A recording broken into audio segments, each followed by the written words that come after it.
Good morning, Trinidad and Tobago. My name is Anthony Defoe, and welcome to Pep Talks in the morning. It's a great day today, Monday morning, the 17th of February 2020, and we have a lot to talk about today. We also have a guest, a caretaker from the Sawa Bartare area as well later on in the show. Have a couple videos to let you guys see as well. So we have a few things that's going on, and again, welcome Trinidad and Tobago. We are doing it for you. It is Pep Talks. So, on the agenda today, we have a lot happening in the public space. Lots been said over the weekend and so on. We have stuff to talk about, such as our Krokoro song that he did, which was a little bit controversial, I must say, as well as we want to talk about that stage in the sea up in Maracas. A lot of buzz is happening where that is concerned as well, and conflicting information also. There's some passport woes that I definitely want to touch on, because again, our citizens are dealing with some issues via the state where we should have greater efficiency where those things are concerned. But again, we are always going down the road of inefficiency, and who's always holding the shitty end of the stick? The citizens, as usual. We're also going to touch on the banking fees and the whole banking sector as well. It is absolutely crazy. That's what's going on with them, because again, the citizenry getting the shitty end of the stick. Excuse the French this morning, but again, good Monday morning. So let's get right into it. Let's touch base on what's happening with Mr. Krokoro and his song that he had done for the Calypso show that they usually have with our artists here. A lot of people has been saying in the public space that the show was geared towards it had a lot of racism tones. My take on it really is, again, we have to be very wary as to what it is we're putting into the public space, especially where our entertainment and performers are concerned. Our lyrical content, it's a key thing. We in the environment that we're in right now, for me personally, I think that artists should, highlight the fact of us as a people coming together, as us as a people wanting to get better and do better for ourselves. Versus having to bring segregation and draw lines, which we've constantly been doing over the years, and we've been highlighting a lot of that through our music, and it's something that I really think that we need to look into. But again, Mr. Krokoro, I think lyrical content is something that you certainly have to look into. Because again, for someone who is in the public space, in the public eye, and having such a high and heavy influence on the public sector, on our youths especially, lyrical content is a key factor that we need to take serious highlights on, and really look into this as to exactly what is the message that we're putting out there for our young people, for the population at large for that matter, because again, this is entertainment, and it's something that can be very easily assimilated and absorbed by people in a mental sense. And again, having certain things accepted in entertainment now would allow it to be accepted into the normal way of life. And again, we just need to see how the psychology towards these things are, because if we look at our nation, Trinidad and Tobago, there's a lot that is happening that is not right. Our young people are being led astray, and again, it's due to a heavy influence on the type of music that they're listening to. And again, we come right back to it, the lyrical content.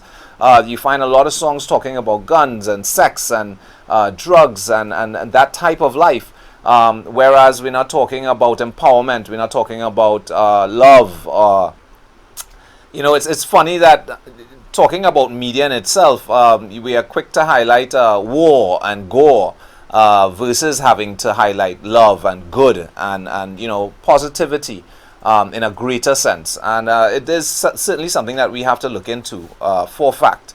So again, I put my word out there. I plead to our local entertainers, definitely you guys have to take serious consideration as to what you are putting in your lyrical content and how you're presenting this to the public space. And again, I think personally, and this is my view, Mr. Krokro, this must be some level of agenda in, again, bringing division to the people. Is it that the PNM is using this individual as a political tool to create some level of division? That's a question I'm asking. I'm putting it out in the public space because I still cannot understand how people can, especially on defense of the PNM, who are staunch supporters of Mr. Krokro, saying that this is okay, saying that yeah, we like this, and thumbs up all the way. I mean, no, man, no. I think we could do a whole lot better than that, most definitely. So again, I would say we are using state funds to promote this in a technical sense. So again, we have to look at the people who would be held responsible for something like this. So, again, Trinidad and Tobago, food for thought. We have to think about this, think about what we're doing. We have to have our voices heard, especially in the sense of things that we are not happy with, things that we do not approve of. And I strongly believe that this is a song that should not be approved by the public in no way, form, or fashion. And that's my take on this, most definitely. So, another issue that we were hearing into the public space is there's a fete that's taking place in Maracas. I believe it's coming up this weekend, and they are building a stage in the sea. Now, there are several people saying different things from different quarters. Those who are in a lot of concern pertaining towards the environment that is being created. You're close to an ocean. What are the protocols that's in place? Are there going to be lifeguards during the course of the event? What protective protocols or safety protocols that they're going to be putting in place directly for the attendees of the event, as well as the people who will be there visiting the beach privately outside of the event in itself. Where the approvals are concerned for this, there are several things being thrown around into the public space, such as UDCOT having to somewhat put a stop to the development of this event taking place. They're saying that UDCOT does not have reign to do so. As far as I could remember, I think it was the Tourism Development Company that had reign in the Maracas Bay area. So I'm not sure if the approvals actually went through them, which I'm thinking that it did. So my question to myself really is, how is it UDCOT is getting in play in this entire scenario? So another question for food for thought, but we would be doing a little more research on that and seeing how this really unfolds as more information comes out where that is concerned. But certainly we're promoters, and again, the state is concerned for our facilities being rented out for events and so on. There must be a proper streamlined protocol in place where we are addressing safety factors, the environment, especially if we know where these events are taking place, whether it be in a park, whether it be on a beach or a river, or what have you. For us to be very aware of the environment that our people are going to be in, and knowing that the systems are there to safeguard the population at hand that would be attending these events, as well as people in the area that is simply in the area. It's all about safety for our citizenry in every aspect. So that's certainly something that we will be touching on again. I will be on Pep Talks on a Monday, a Wednesday, and a Friday as well. So I will probably do a follow-up on this either on Wednesday or on Friday, just to give you an update as to the rest of information that we were able to acquire pertaining towards that whole Maracas Bay event, as well as what's happening in the news pertaining towards Mr. Krokro and his gracious song. And I'm not going to tell anyone to go look and listen to this song, but the name of the song is Krokro. We are going to vote. We're going and vote. So again, I'm not saying to go and look at the song. Really and truly, it's not worth it. And that's my take again. So this weekend was a very active one for PEP. We've been doing a walkabout. Well, we did a walkabout in the Aranguez Barataria area, San Juan area. And again, it was basically to highlight a lot of the things taking place there on both central government level as well as local government level. And it seems to me there's a lot of chaos happening in that area, in that constituency. Do stay tuned in a little bit. In the next 5 minutes or so, we're actually going to be putting out a video as to what took place. Two videos, in fact. Philip also did a video. I think he had interviewed the Arangwes Taxi Drivers Association, which they themselves been doing a fabulous job in the Arangwes, Sawa Ibartare area, because these guys have actually taken it upon themselves in dealing with certain issues that government is supposed to be dealing with, but again, government is just simply dragging their feet day in, day out to get anything and everything done. So I mean, this actual body has taken it upon themselves to safeguard their community and to fix certain things that is hampering them as to how they are making their money and so on. And again, putting safety on the ground and first for the citizens within that constituency in itself. So, hats off to the Arangwes Taxi Drivers Association. Definitely saw some of the work that you guys have been doing, and it's absolutely awesome. If we could only have a government that can actually work so efficiently, it would be absolutely amazing. Hear what I'm telling you? Because these guys are on the ball, most definitely. But again, we as the citizens, we're always holding the messy end of the stick, and we just need to understand and realize that we have these people there for a reason. I mean, we've just had local election taking place, and the purpose of local election is to sort the interests of things on the local level. Is it being sorted? We have a lot of pictures and lives and videos and so many different things happening across the board in Trinidad and Tobago on both, again, the central and local level of government, where things are simply not done within different communities across Trinidad and Tobago. And again, how long are we planning to stay quiet? How long are we going to just simply say, hey, let's wait for the last straw in order to do it? No, we can't do this. Look, we're in an election year, and we need to really know what are the policies and plans that's available to the population, and knowing who can actually bring some level of real betterment to the population. Real betterment, not something vague. Again, the Progressive Empowerment Party has 21 policies that we've put into the public space, and these 21 policies, again, we do believe that these policies are going to bring major change to the citizenry and to Trinidad and Tobago as a whole in bringing betterment and change. And again, I'll just ring this through really quickly, because as the weeks go by, as other shows come on, we're going to highlight each one of these policies, so at least and give some level of explanation as to how these policies really work. So this way you, the population, can have some idea as to how this can work and how you can benefit from this. So we're looking at policy number 1. And on our 21 policy, for policy number 1, it's home ownership for all. I love this policy simply because, again, it's us looking at the environment that we have here in Trinidad and Tobago, knowing that we have a lot of our population that is looking for a home and is not in a able or a position to acquire a home. You're talking within the banking sector. In order for you to get a home, you have to be making an exorbitant amount of cash.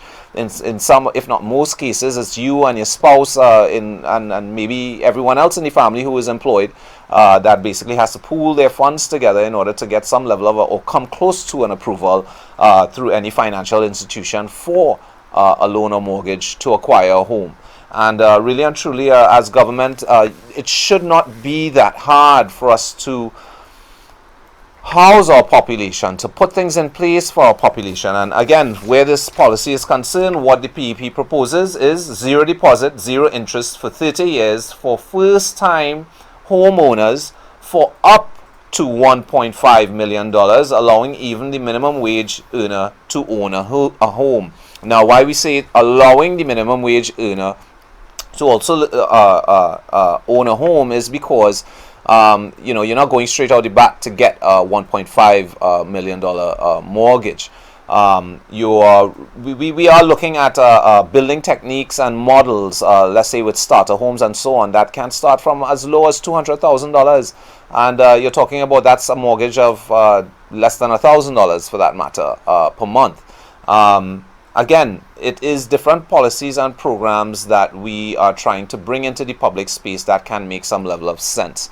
If you want more detail on that, on any of the policies for that matter, again, we are always open 12 noon on a Saturday at 19 Stanmore Avenue, Port of Spain. Feel free, take it upon yourself. It's your responsibility, Trinidad and Tobago, to actually make this something that you are interested in getting more information. I'm not saying, listen, just close your eyes and vote PEP. No, get the information that makes you have a better decision for yourself and your family. And again, information is key, and that's why I'm here. I took the opportunity to come down to 19 Stanmore Avenue 3 years ago, and I got that information. I understood how this policy works. And you know, as time goes on, again, within PEP Talks, we would have small segments that would bring some light on all policies that we are presenting to the public space. So I think right about now we would be going to a quick break and going into the videos that we had with our walkabout that we had this weekend in Barataria and Aranjuez and the San Juan area, as well as the interview that Philip Edward Alexander had with the Taxi Drivers Association. So you guys do stay tuned. This is PEP Talks.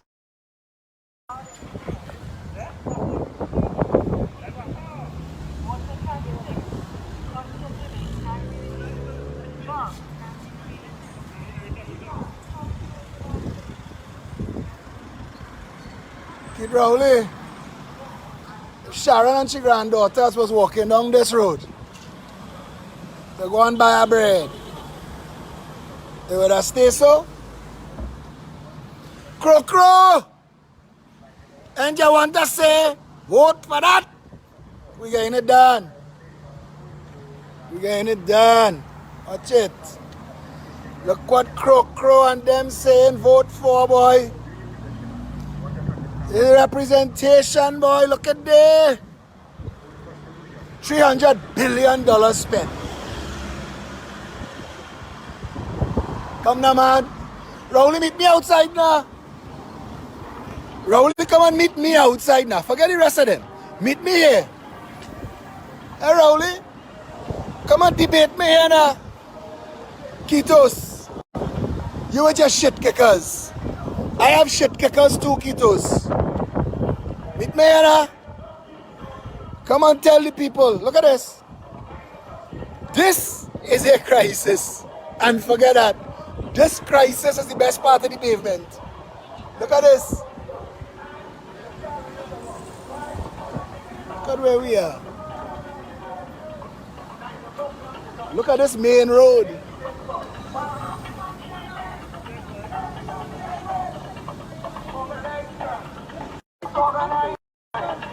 Watch this. Crime and more crime. White collar crime. Blue collar crime. No collar crime. We're running out of time. If Paula May was walking here, she'd be proud. Look where the citizens have to walk. If Paula May was walking here, she'd be proud. Hey, Paula? 106 million, they pick up and spend it on a house you are living in. Nobody didn't need 5 times the price of what it should have cost, but you're proud. Drawing money on the hard-working people who just have to walk in the road to avoid this. Well, they're not shame, boy.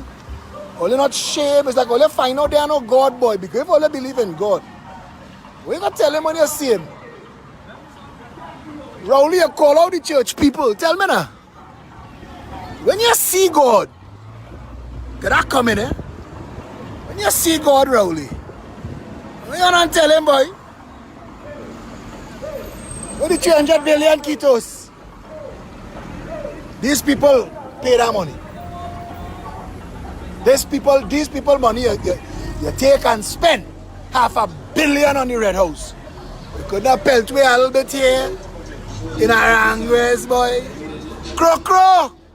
You midget latrine rat. Meet me here now. You think you have lyrics? I have lyrics for this. Eh? This shit snake clan they call the PNM. This poison that descended on this country and ruined it. We had more money than Brazil. We had more money than Argentina. We had more money than Panama. Look how our people living now, boy. We had more money than Uruguay, Paraguay, Chile, Argentina, St. Kitts, Nevis. Oh God, man. How our people living like this? Trinidad, look it in your face. All of the PNM supporters. Defend this now, man. $500 million on the Red House. Defend this. $500 million fair for the Red House. How much fair for this? Eh? Waste of freaking time.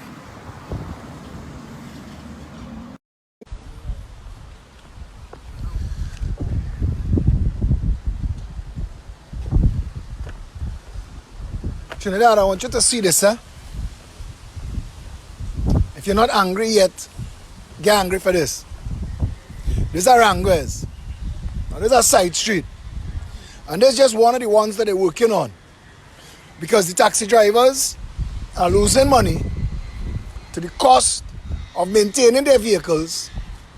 Because our Ministry of Works and Transport, our local government system, our regional corporations, nothing works. Nothing works. Nothing works in this Royal Imperial Majestic Banana Republic of do what the hell you like land. So the Taxi Drivers Association have two choices. Either down tools or find material and patch the road themselves. When Calco and Junior Sammy and Kusals and them getting massive overpriced contracts for elections time, what's going on in Aranguez? What about these people? And why must the Taxi Drivers Association of Aranguez be responsible for their own roads?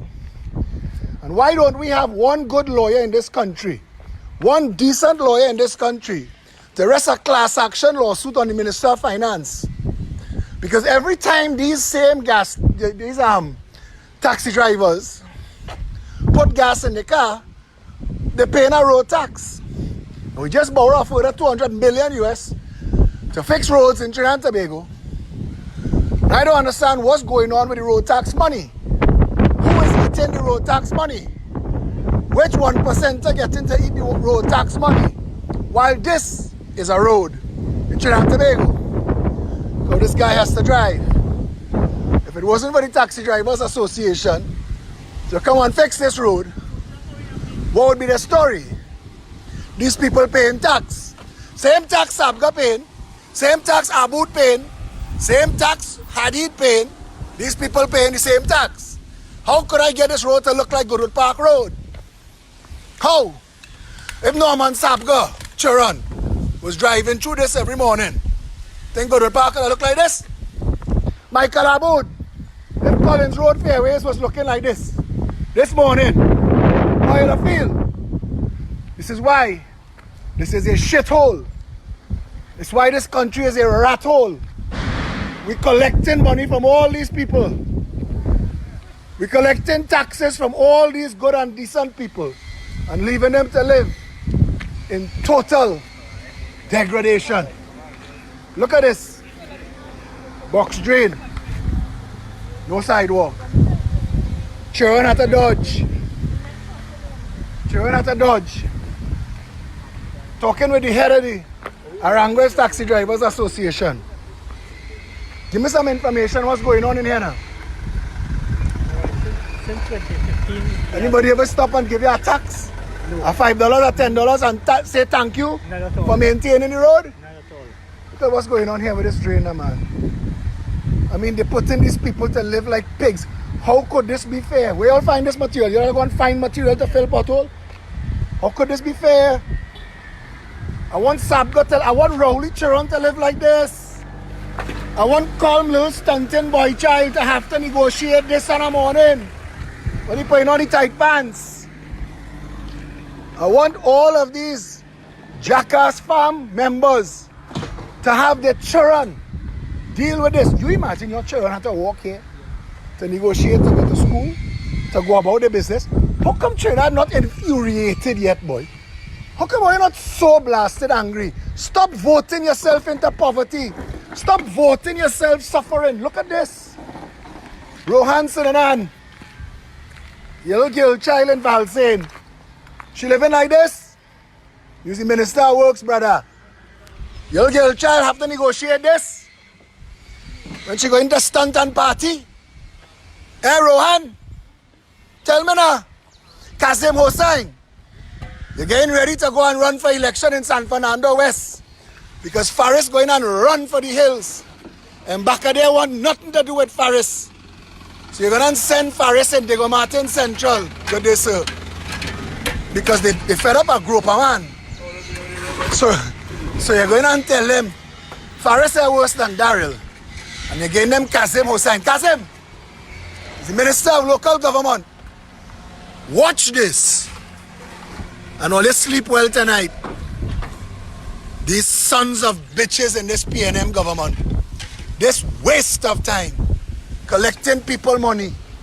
And under false pretenses. Look how people have to drive. Look at this. This is the people who money paying these sons of bitches salaries. Rowley, is these people money put food in Sharon mouth, boy? Come and take care of the people. If you can't do the Prime Minister work, fire the job. Waste of time. Where's the head of this association? Tell me what's the plan? How long you're going to continue to do the government work? It's affecting all the drivers, everybody who live in the streets, so we decide that we have to fix it. Nobody fixing it. With all your dung tools, nobody going to work by Mario Sabga boot place. If all you stop working all your taxis, how the people who making the coffee for Mario Sabga boot to be the Starbucks in the Caribbean, how they all get to work? I am upset about this. They spoil my Sunday. Nobody's supposed to be living like this. In the third wealthiest nation in the Western world. We had more money than Brazil. These sons of bitches thief it. What's the plan from here? Well, we continue the ongoing project, and I want to say publicly thank the PEP for partnering with us to get this job done. And all who help taxi drivers, I want to give my gratitude towards them with thanks. I welcome anybody who willing to come and assist us to get the job. But I understand that, and I appreciate what you're saying. But this is not your job. But your job is to pay tax. Nobody not fixing your it. job is to pay half the value of your car in tax. We using this your job is to pay half the value of the parts for your car in tax.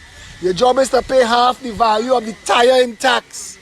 Your job is to pay tax every gallon of gas a road tax. How the road like this? Why you all at dung tools yet? The whole of Trinidad need to dung tools now. Let Rowley and Coleman Rohan go and make burger for Mario Sabga boot. Let them go and make beer for Norman Sabga. Let we end this shit now. The whole of Trinidad need to decide if we're going to continue with this. How is this fair to you and your family? This is your Sunday. You fixing public road. Well, I guess nobody's not doing it, so we have to do it. We have to take a stand. How many members you have? We have over 60 members. 60 members? Yeah. All of them own their own cars? Of course. What about the rest of the associations that are around you? What they saying? Well, they've been affected by other potholes running in the area, but they're not taking a stand. Is there a taxi driver association in Trinidad and Tobago? Yes, of course. And what are they saying about the conditions of the roads up here? But they're not saying anything. So do you all pay dues to the Taxi Drivers Association? No, we pay dues, my drivers pay dues to our association. This is where we use money from the association to buy cement and gravel, and sometimes... Where the bills? We have the bills. Give me the bills. I'm taking the bills for Rowley. I'm going and put the bills in Rowley hand myself. I'm going by the $500 million Red House and put it in his hand because I'm going and tell him for all the stunting jackasses around him to understand this road, that drain is he walk. And if he can't do the work, fire he blast itself. I am upset about this. I am upset that this is your condition this morning. I came today to raise this issue. Thankful to all the PEP members who were walking around in Sawa to tell me that this is going on. The Taxi Drivers Association of Trinidad and Tobago. I want you to give me the name and the phone number of the head of the Taxi Drivers Association of Trinidad and Tobago. Because if all taxi drivers don't stand together in solidarity over this, it makes no sense having an association. All of you all be in advantage. Every time your car hit a pothole, you put in unnecessary wear and tear on your vehicle. Rowley is paying for that. Coleman is stunting, Charon is paying for that. And it is time we put the squeaky wheel with the grease. The government is full of shit. Look at this. I'm telling you, not one Syrian businessman this morning wake up to that's his view. Not one. If this was the condition of Collins Road and Fairways, where all the Syrians going to live all of a sudden, you have a land and building boom in Collins Road and Fairways, as all the big shot overnight Syrians going to live there. Collins Road not looking like this, and they're not paying a different tax. They don't have a different government. So somebody explain to me what the rest of the people of Trinidad and Tobago are supposed to do. This is unacceptable. Keith Rowley, you are a waste of time. These people need representation. Don't go and stunt anywhere for election. Come here, apologize, fix this drain, fix this road, fix this bridge. Come and do your blasted job. Waste of freaking time.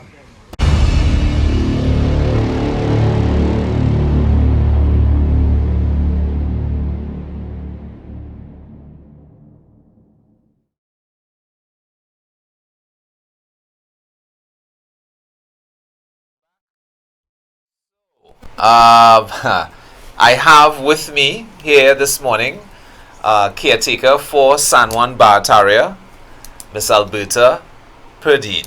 Good morning. And how are you today? I'm fine. How Well, are it's you? I'm good. It's a great Monday morning, I must say, and I'm very honored to have you on the set. And you know, there's lots to talk about today. I mean, you guys did your walkabout. This was yesterday. Correct. In the Aranguez, Barataria area, San Juan area. So, I mean, really and truly, well, first to begin with, how do you feel? How does it feel to be a caretaker under the PEP banner, to be a part of the PEP, brokering for change? I am very excited. I'm learning daily the country laws and politics, and I'm willing to serve the people. Nice, very nice. Well, I mean, I will tell you, Trinidad and Tobago, first time meeting Alberta, she is a very outgoing person and very much determined, I have to say. From the little projects I see that she's taken upon herself, she's seen it straight down to the wire and ensured that we got major efficiency where those little projects were concerned. So I feel very, very confident having Miss Alberta Perdine as our caretaker for San Juan Barataria. So tell us what was going on yesterday with your walkabout. How did that go? I mean, I know you went through a lot of woes. Yes. Trinidad and Tobago, you saw the video just now. I mean, we don't have to say much. Did you see the video just now? And what's your thoughts as a citizen, considering that can be possibly your own community if you're not dealing with the same thing, if not worse?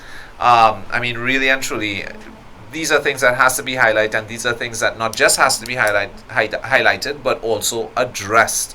Most important, because again, we as the citizens are the ones that's dealing with this headache. So tell me what's going on. Well, Anthony, yesterday we highlighted a lot of issues within the constituency, and one of the major issues that had me concerned is where citizens had to take money from their pockets to repair roads. Right. This is like the Taxi Drivers Association Yes. that has taken it upon themselves to. They see a pothole, they're not waiting for local level government. Correct. They are simply dealing with it themselves. Yes, we stood with them yesterday while we were repairing potholes. This has been going on since 2015. 2015. That's right.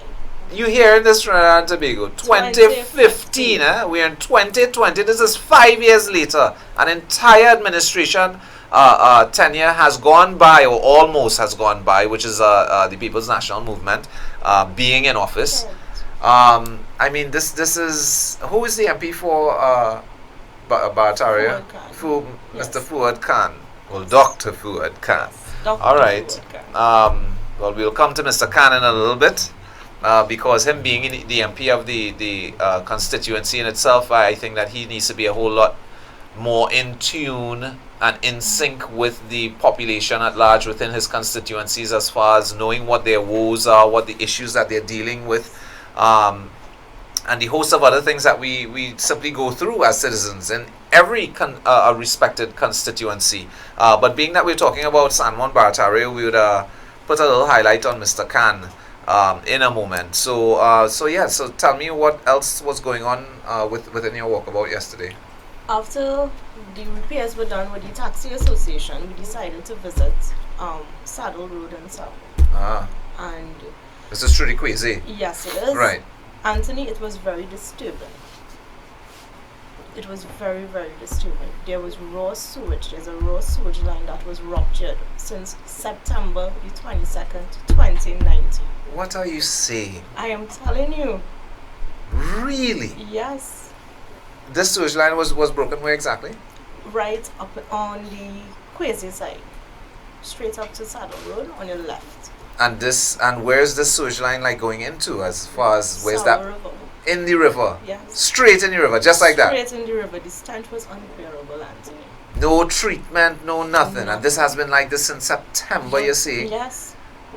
Yes. Are we- Residents were complaining, and nothing is being done about it, Anthony. They are And this being is both neglected. at local and central government level. That's right. Trinidad and Tobago, what are we doing? Really and truly, what are we doing? We're talking raw sewage going into the San Juan River. You have the Aranguez farmers that deal with that. You have citizens, regular citizens actually, that uses that water, whether it be for possible drinking, which I mean, I can't even see you being able to drink that. But I've seen people washing clothes and stuff in that river. What are we really doing? Raw sewage, man, Trinidad and Tobago, serious? Serious? Yes. Raw sewage, you're saying, you know? And this must be Makes you okay. wonder. This must be okay. Mr. Khan, Mr. Khan, the effects that our citizens, you as a doctor are supposed to know this. Of all people, you are probably one of the better persons to know better as you being a doctor as to the health effects and risks that our citizens have to deal with. Raw sewage in the San Juan River, really, come now, man. This is something that could have been addressed a very long time ago. September, October, November, December, January, 4 months ago. Come on, Trinidad and Tobago, Mr. Khan. Failure, brother. Failure. That is failure right there. That's a major, major health risk to our population in that constituency right there, and it's something that certainly needs to be addressed. You know, if we had not done the live and videos yesterday to highlight this, would this have gone on? How much further? How much longer? But it is highlighted, and we are putting it into the public space. So again, Mr. Khan, we are saying that you need to go over to the San Juan River, and this is which area exactly? In the Quasi side. Yes. In the Quasi, have your people go and scrutinize what's happening there now, because at the end of the day, again, we're putting our citizens at major, major risk, health risk that is, pertaining towards this. So what else did you guys find on your findings yesterday? Wow. Found a lot. Actually, beside the open potholes, there was a video that Philip did which highlighted an open manhole. And every day you have children passing by there. I saw they that, have been yeah. making complaints about it. Residents have been pleading with the relevant authorities to get repairs done, and nothing is being done about it. Yeah, I Nothing. I see they have a couple of those manholes covered with pallets, Yes. and shrubs, and I mean, really and truly, you know, that is supposed to be controlled by local level government, isn't it? Yes. And we just recently had a local level election, local government elections. What has been done since then? That this was months ago. These are things that could have been sorted or addressed or highlighted, systematically taken care of, but yet nothing has been done thus far. You know, fortunately, the Progressive Empowerment Party, we propose in creating, well, in fact, in getting rid of the whole local level government system on a whole, and revamping that or reinitiating that into a constituency board of supervisors. How does that work, you may ask? Well, the constituency board of supervisors is comprised of 5 main arms, which entail would be public works, security, public utilities, health, and education. So you're going to have 5 main individuals that would be answering directly to the MP of that particular constituency, in bringing them up to speed as to exactly what is the issues taking place in those said constituencies in their respected areas and fields. Now again, this is to streamline the information getting to the MP and being able to now allocate the proper budgets and so on that would be able to assist or pacify those particular situations that we're dealing with on the ground. Now, these 5 individuals who are looking after these 5 different areas is not really having much of an office there. Their office is on the road. It's out in the public, meeting the people, knowing what's going on the ground, and being able to assess the situation and coming up with actual solutions in a timely manner. That is paramount. That is top priority. So let's go back to Mr. Khan. Have you met him? Since you've, because you're from the San Juan Barataria area, right? Yes. Have you seen him for the last 5 years? No. Him being the MP? Actually, on the walkabout yesterday, I was told by the citizens of his constituency that they don't ever see him. They don't see him. What about the people from the local level government, the councillors and so on? Oh, well, no, neither. So neither party is Performing. nowhere on the ground, Nowhere to engaging the receive. people, seeing what the issues are. So again, the question comes back again. We are putting people into office to speak and to deal with the people's affairs on our behalf. Why are we going through year after year after year, administration after administration, and simply taking the excuses only to see them when election time come around, they can find themselves in front of your home asking for your vote?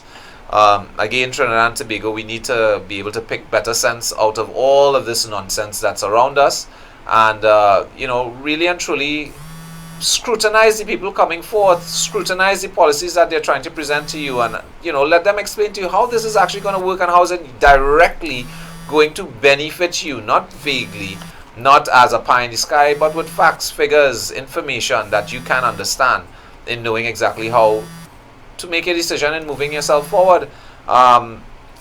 Again, that is such failure where Mr. Khan is concerned. Again, is to be able to engage the people in knowing exactly what's happening on their end. So what else was going on for your walkabout? Any other highlights that you want to put out there for the people? A lot of them want change. A lot of them want change. Yes. So the people that you had engaged with and had an opportunity to Change. talk to, they are more than willing to see something That's different, right. hear something different, That's experience something different, initiate something different. Yes. And that's music to my ears. Yes, it is. Because doing the same thing over and over and expecting a different result, it is a sign of insanity. Yes. And we can't go down that road anymore and being crazy people. So just simply accepting what's been handed down to us. We need to really, put forth as to what it is we want. What do we see as betterment for ourselves? And make it a reality and putting the right people there. Making sure, again, information, Trinidad and Tobago. So we have our Constituency Board of Supervisors, which is the proposal that the PEP presents as far as revamping that local level government. And again, the 5 major arms is public works, public utilities, security, healthcare, and education. 5 main pillars that we stand on. These are the main issues that us as a citizenry have to ensure that we have in check. Another thing that I know that Aranguez Barataria area deal with a lot sometimes is on the rush hour period, morning and afternoon, the traffic is horrendous. Yes, it is. It is total Especially chaos. onto the Aranguez Main Road. Yeah. It is, sometimes you would stay there 45 minutes to an hour in traffic. Just for a quarter-mile stretch of road. That's right, that's right. It's like, why are we doing this though? Why are we doing this? So in your mind, so tell me, what's your feelings? You're in PEP now, you are on the ground, you are advocating change. What's your thoughts, what's your feelings? General election is coming up soon. Yes. We're looking at you to see if you would be taking that stand in your particular area and whatnot. What's in your mind? How do you feel? Anthony, it is a feeling of excitement. It's a daily, I learn things, new things daily based on laws, politics. It's a passion that I have Yeah. for the citizens. It's really overwhelming, and I love it. Yeah, I myself, I mean, really and truly, I had no idea of much that politics had, and you know, becoming a part of the Progressive Empowerment Party and learning more and understanding how the laws work. You know, we do now, picking sense on nonsense, you're able to see where we are making some missteps, where some of these laws really have to be amended, and we have to introduce new laws within our society, within our framework in itself. Again, we're in the 21st century, it's the year 2020, and you know, we have a lot of laws that's still backyard, still back in the days. It's you know, it's had its time. We need a level of evolution, and I am definitely excited for what's happening, especially what the Progressive Empowerment Party is presenting to the public space for the citizenry. Because again, I don't think that we've had an opportunity like this before. You know, actually having the people have a true voice, Yes. where someone can come and say, hey, you know, I have this idea and I think this can work, and you know, we take that information and we do our research, we do our studies, we find out if this idea can possibly be something that we may be able to fuse or incorporate in what we are trying to do, because again, we are trying to be that voice for the people. We are trying to shove anything down anybody's throat.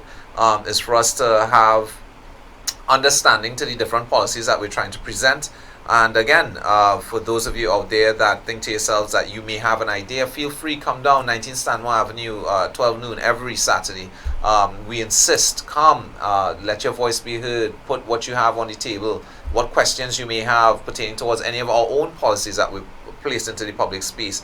It's your opportunity to scrutinize them, to ask the questions, and to really understand exactly how these things can better you and your family moving forward into the future. Because change starts with you, Trinidad and Tobago. You. It's all about you. It's not about us. We're just trying to facilitate you, the people of Trinidad and Tobago, to have a real direction in moving forward and being able to have that betterment, because you have people within the PEP that is here ready and willing to serve Trinidad and Tobagonians, to serve Trinidad and Tobago on a national level in really bringing a level of order and sanity, things that actually make sense, with accountability, with transparency, and with a level of responsibility for one's portfolio. That's the environment that we would want to create, because even with or without a Progressive Empowerment Party administration, having us in there, anything happening after that, at least we can be a little more secure that the powers that be, as far as people coming into office after these things are put into play, would be greater scrutinized by the public, and would have a responsibility in giving that level of accountability to the people of Trinidad and Tobago. And that's where we want to be. That is where we want to be. We don't want our people within government to be simply spending money willy-nilly and just calling these figures billions and millions of dollars for all these different type of projects. And you know, when the people ask questions, you're trying to shut them down. No, it does not work that way. You are it's your responsibility to answer the people. You have to answer the people, because you are working for them. You're a public servant for the people of Trinidad and Tobago, and that's the gist of it. That's what it is. So you know, that's the environment that we want to really create for our population. And again, I am so excited that you're on board. You know, I remember when you first came on and everything else. You know, I saw the passion that you have, and I see the work that you're doing on the ground right now. And it's absolutely amazing, because I think the people and constituents within the San Juan, Barataria, Aranjuez area probably know Alberta more than they would know Mr. Khan, or even the councillors for that matter, or even the on the other side of the fence, any of the PNM representatives. And this is a fact, and this is simply because Alberta is on the ground in Barataria and Aranjuez and in her constituency in itself, meeting people, checking out what's happening, you know, putting her footnotes and archiving information as far as knowing exactly what's happening on the ground. And that's where we need to be. Be aware. Information is key. You know what I mean? But the big question is, Anthony, why? Why is the MPs and the councillors failing their constituencies? It is an answer that's mind-blowing. Why are they failing? That's a really, really good question. And you know, there's been a lot of recommendations as to why, because it's a paycheck that a man getting at the end of the month, whether you do work or not, at least in the environment that we have right now. Again, they are not compelled to be able to present that level of accountability, transparency, and that level of responsibility for one's portfolio. And again, we come right back to it. That needs to change. It needs to change. And again, from the local level, we are proposing to get rid of this local level government and recreate that to a constituency board of supervisors. And again, I'm going to repeat this. Your 5 pillars of your constituency board of supervisor is public works, public utilities, security, health, and education. And these people who are heading the charge on these different pillars would be answering directly to your MP for that respected constituency. And again, is ensuring that the MP have a direct line from the people and knowing exactly what is the issues in that constituency, whether it be, again, within health, whether it be within education, public works, utilities, security. The point is that we have to be proactive in a sense and having the actual information and being able to solve the problems that we are dealing with as citizens. And we just can't dance around this anymore. We just simply have to make it happen, make it a reality, make it factual. Just be progressive in what it is that we're doing. So again, is there anything else you'd like to add? Not at the moment. Well, I mean, again, I keep saying you're doing a phenomenal job on the ground in the San Juan Barataria area. Is there anything you would like to tell your constituents in San Juan Barataria? Change is here. Change is here. PEP is here to save you. Yes, very straight and very direct. Yes, we are here to save you. We are here to bring some level of change. And the next step is yours. Trinidad and Tobago, the next step is yours. The forums are there. The doors are open for you to get the information that you need. Again, it's all up to you. I think... Go ahead. How could you be elected by the people, Anthony, and not serve them? Exactly. How could you? If that is impossible. You were placed there to serve the people of this nation. Yeah. What is even more baffling to me is the acceptance that the people have had towards this. I know that we've had an environment that we've lived in here in Trinidad and Tobago for decades. We have generations being born into this that simply knows nothing better, accepting the mediocre politics, accepting the mediocre service that they are entitled to from public servants, because again, they are working for the people. We have to change that mindset. We have to understand, and again, this is where the Progressive Empowerment Party comes in giving the population the information that they need and knowing their rights, knowing what they should be asking, what they should be looking for from their MPs and councillors, because I don't think really and truly the population, till the Progressive Empowerment Party came into the fray of things, really and truly, people didn't know. They did not really know what their rights and what the laws were entailed. And it's so simple. Yeah. Community building, Anthony, leads to nation building. That's right. And when you have a good functioning nation, you have a good functioning constituency, your citizens are taken care of. Mm-hmm. You have economic growth and stuff. I like that. We do not have that. You have economic growth, and the lifeblood of any nation is how fluid the money is passing through the system in itself, how empowered the population is, how much value you have in your pocket, how much spending power you have as a citizen, and to see that we have not had an administration coming into office that has really tried to make that a top tier agenda to try to set and play for Trinidad and Tobagonians. To have spending power. Right. You look at Trinidad being an industrial giant in the Caribbean for the last 100 years. I mean, we were the only country producing in this region oil. In recent time, a few decades later, we found gas. We have our phenomenon such as the pitch leak. Again, and we as a nation, our people have not had spending power. Our dollar has not had that level of power. It's that value. It just simply has not had it, and you just have to beg to differ as to, you think in your mind, who are the economists? Who are the people in charge of these things to oversee it, to try to streamline it, to make it better, for us to get better? It's 57 years later, and I think that we're worse off when we got independence versus 57 years later in the 21st century, in the year 2020. We are worse off today. Again, this latest administration as the PNM, in my mind, has probably been the worst administration that we've ever had passing through those doors of that parliament. And in fact, you know what, we're gonna, Director, what are you saying? We should do some calls? All right. So Trinidad and Tobago, we're gonna open up the lines for you to give a call in. People of Barataria, Aranguez, feel free. Give Alberta a call. Talk to your caretaker for San Juan Barataria area. In fact, those numbers that you can give us a call on would be 347-4737 or 688-4012. Again, that number is 347-4737 or 688-4012. Give us a call. Let's hear what's going on your end, your neck of the woods, where you're calling from, your constituency, and so on, and what issues you might be dealing with. If you have any direct questions for us or Alberta here, you can feel free to ask those questions. So again, give us a call at 347-4737 or 688-4012. So,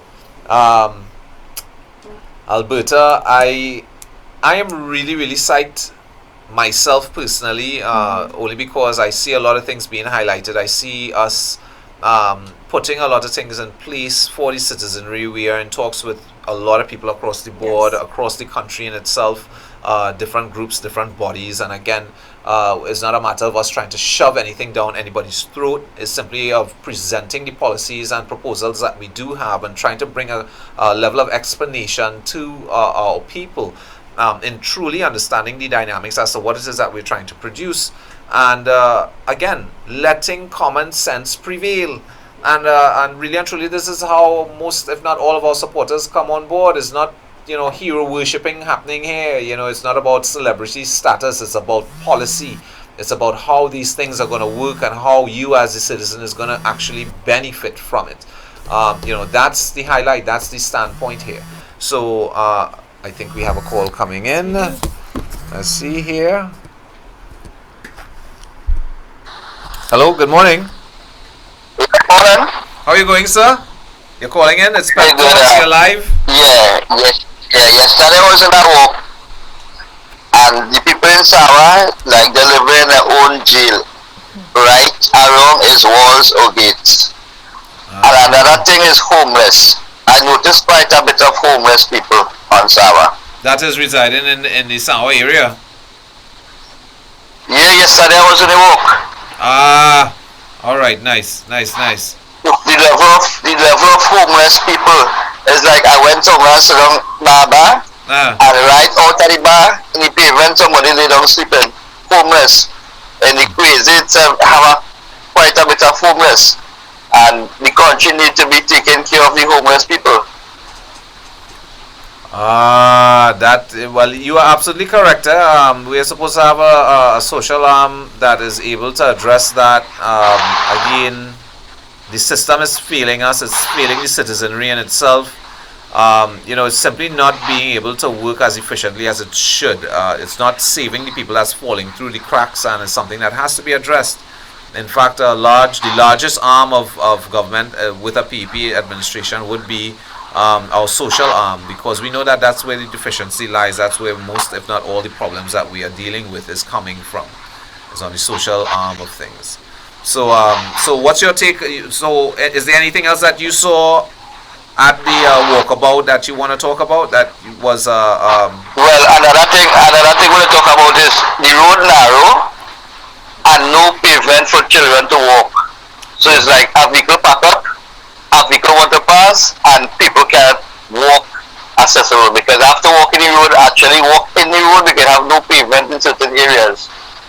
And this is very bad for school children. right? It is, and the elderly people, for example, even the blind, who has to maneuver through this sort of maze. Again, it's a crazy level of madness taking place right now. It's a crazy level of madness.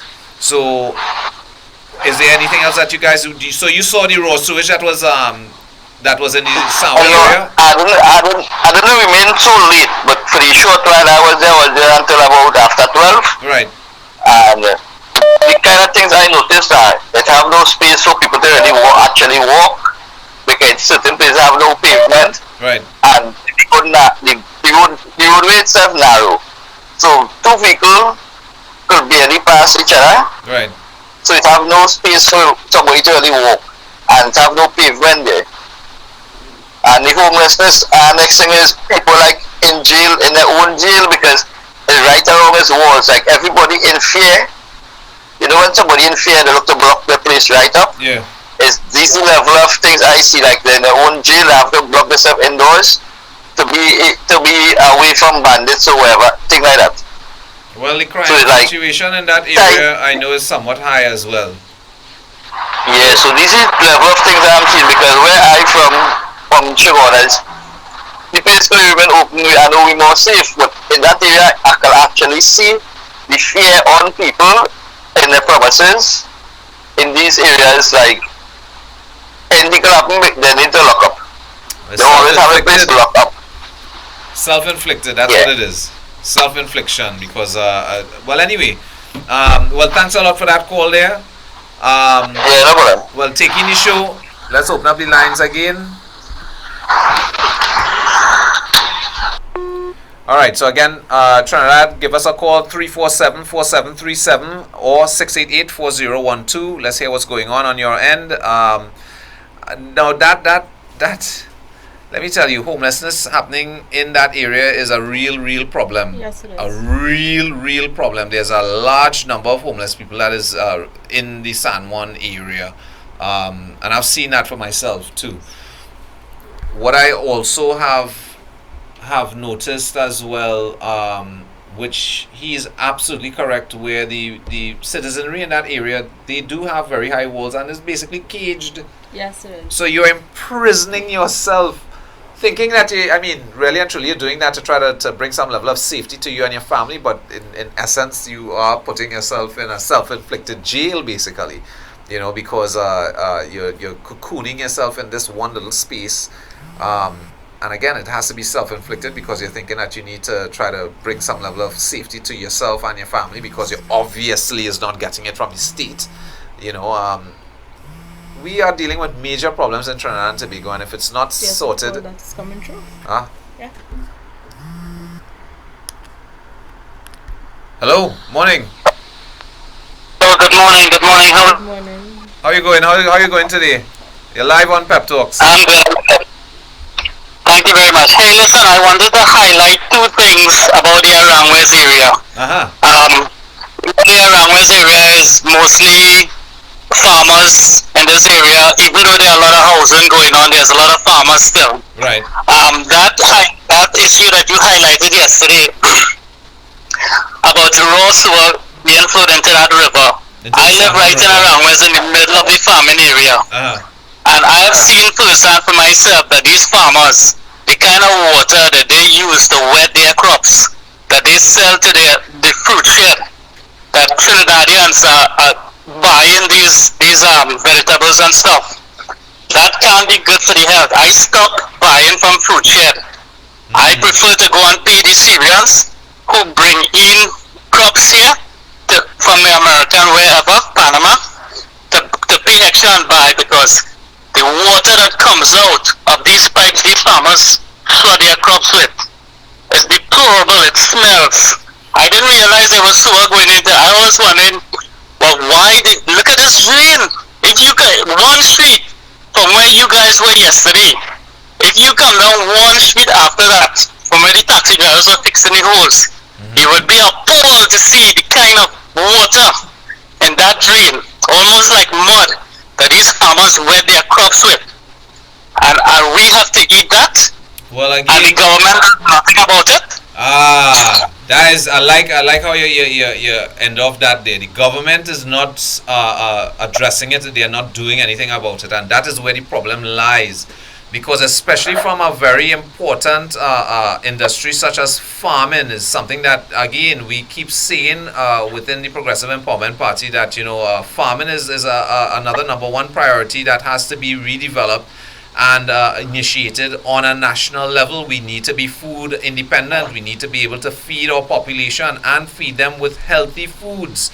Have healthy living promoted on a national level, giving more information to our population as to the pros and cons with different fruits, vegetables, and so on. Teaching our students agriculture, where development is concerned, with new techniques and just the whole host of different things that we're able to present into the public space now. And again, it is government's responsibility to make that a reality. And where the point goes as far as the waters that the Orang West farmers are using, again, government not being able to put into place a proper system that can help these farmers, again, ensure that they have proper running water for their crop, where they don't have to try to divert water from a river that we have obviously seen is contaminated. Yeah. Well, what happened is about a year ago, I have never even heard of the name Philip Edward Alexander. And just by some chance, I happened to come across a video with this man. And what he was saying, what was coming out of his mouth was incredible to me. It just blew my mind. For the first, I'm 56 years old, been voting all this time, and I've never ever heard a politician talk like this man. So I became a member of your party only after I checked this man out. Yes. And I realized one thing stand out in this man. He's not in this for power. He's not in this to say, well, yes, I'm the big honcho, the prime of all the ministers. He genuinely care about the people. And that was evident once again yesterday in that walkabout. Yeah. Under the Kamala Persasa government, nobody in Orang West, no member of parliament ever walked through Orang West. They dropped some stuff to fix my road. After the PNM came into power, they bring the trucks and they move out all the stuff. Why Indian people have to sit down and suffer like this? No other race in this country would put up with this kind of crap. Anyways, they take up all the material. My road is like a truck. You can't even come in. When rainfall, I had to park up my vehicle about quarter mile out and walk with tall tops because I live in the middle of the garden area. Nobody never come, but Philip Edward Alexander and the PEP find it in their heart to walk through around West Sangwa Battery yesterday. Thank God for that man. And that is one person I'll be voting with. But Nice. voting for. And I encourage everybody who I meet, I tell them, check this man out. This man not in this for the power. Yeah, spread the You know, word. anyways. Yeah, spreading the word right through. I mean, that is as much as I could do. I'm sorry I wasn't able to be in that walkabout yesterday because I had to work. But anyways, hopefully next time I'll be in it. I'll find out where you guys going. But back to the farm. I want to end with this farmers thing. So we farmers here, pumping nasty, stinking, smelly water into their crops. No minister of government, nobody cares about it. Nothing. Edward really say everything in this country fail. Nothing work. Yeah. Boy, thank God for the PAP. Later. Thanks again, man. Thank you. Nice man, caller. And Anthony, one of the failed sectors that we presently have right now is tourism. Yeah. Tourism is most definitely failed. Look, we have our carnival season that's taking place right now. We're talking about, we're supposed to be bringing at 100,000 plus, if not more, people to Trinidad and Tobago during this season. Carnival is supposed to be the major driver towards our GDP. It should be. It should have been developed that way over the years, but yet we've had our arts of our mass making, our presentation of carnival, our steel pan, which is our own national instrument. All of these things have been, in my mind, watered down. It has not had major emphasis or development over the years. You have other countries around the world doing more development towards the pan than our own country. You have other countries around the world that's developing their own carnival and mass than our own country. And we keep saying that we have the greatest show on earth, but I don't think that we hold that title anymore. No, we really don't, because everything is watered down. We're not making our mass 100% right here on the ground. A lot of things are being imported from China and other countries to help assist fabrication of our mass and so on. Where's the art in all of this? Where? What is our pride really towards what is ours? Carnival is really ours, mass making is ours, the pan is ours, calypso, soca, is ours. We started the show talking about Kroko and the failure that he has as a song presented in the public space, no lyrical content whatsoever, and the damn thing is insinuating a level of racism and division in my mind that should not be acceptable under any circumstance, whether it be PNM supporters or not, whether it be the Carnival Commission or who have you. Where are the governing bodies to say, hey, put a brakes on this, let's review this? Who is taking the initiative? We just have people doing whatever the heck it is that they want to. And again, coming back to the whole carnival thing, we can have a real money driver where this carnival is concerned. And on the other hand, and other aspect of it, we have carnival taking place, and we also have a global concern with this coronavirus. And I'm going to bring this out there again. What are we doing proactively here locally on the ground for our citizens, as well as the people who are frontline defense, as well as the people who are entering Trinidad and Tobago as visitors from foreign? Again, proactive measures. What are we really doing? Do we have a plan in place? Was there any type of discussion, dialogue, or understanding the dynamics as to what it is that we're dealing with? Because I know for a fact our health sector is not in any way capable of taking a hit from any type of outbreak here on the shores of Trinidad and Tobago. Just for the citizenry, far less if we have 50,000 plus more citizens or more people on the ground in Trinidad and Tobago due to our festival this time of the year. Where are we putting these people? How are we dealing with this situation? What is the actual plan? Is there anybody that can answer that question? Maybe the Minister of Health? I don't know. I wonder if Mr. Khan from Barataria in your neck of the woods have any idea as to what he has any. Yeah, well, again, I don't think he has any. Another failed, sad to say, but another failed essence of this nation is history. Yeah. Our history, our historical sites are being pulled away from the citizens. It is. We are losing the essence of our country. Are we going to tolerate this? Well, again, the people, a large portion of the population is I don't like saying brainwashed, but it's as if they are, because they're not willing to hear anything else. They're not willing to give anything else a chance or understand anything else. They're just simply set in their ways, because I've come across a lot of people on the ground in Trinidad and Tobago. When I try talking PEP policies and so on, they are, PNM till are dead, UNC till are dead, and I keep asking the question, how much better is your life right now? What are the things that you're dealing with? We are 5 years into an administration that has not truly done anything for the population, raising gas 3 and 4 times, the cost of living, crime spiraling out of control, not being able to have proper health care, and so on. Where are we going to actually draw the line? Where are we going to say enough is enough? We do deserve better.